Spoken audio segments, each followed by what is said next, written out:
Meteorologi, Klimatologi, dan Geofisika mengungkapkan sebagian wilayah Indonesia akan menghadapi cuaca ekstrim selama sepekan ke depan. Dan untuk mengetahui informasi selengkapnya, kita terhubung dengan Kepala Pusat Meteorologi Publik, Fahri Rajab.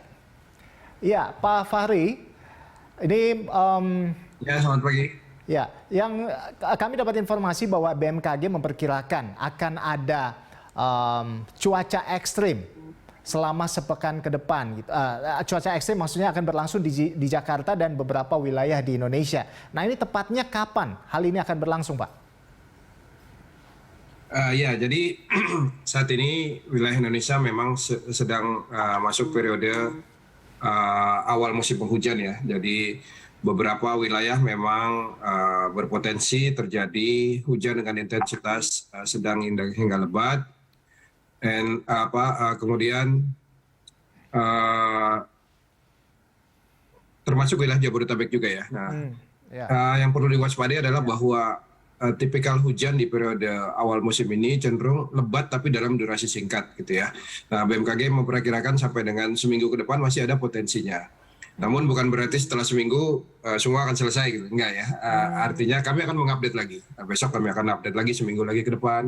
Kemudian lusa kami update lagi. Jadi kami akan terus update informasinya. Dari update terakhir kami lihat sampai dengan seminggu ke depan masih ada potensi hujan dengan intensitas sedang hingga lebat. Jadi dalam 1 minggu ke depan ini akan ada cuaca ekstrim begitu ya, termasuk di Jabodetabek. Nah, lalu apa penyebab terjadinya cuaca ekstrim di Indonesia ini, Pak Fahri?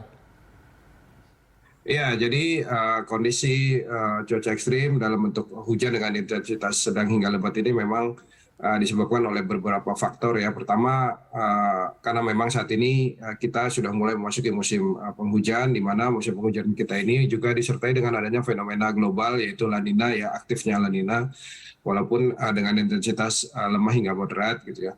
Kemudian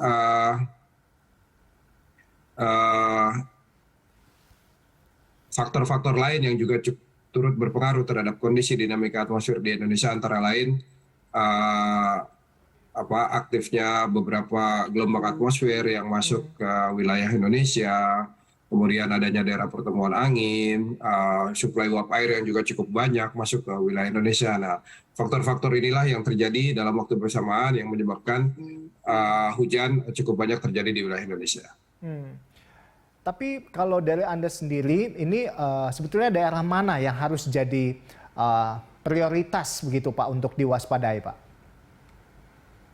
Ya, hujan dengan intensitas sedang hingga lebat dalam beberapa hari ke depan berpotensi terjadi selain Jabodetabek ya.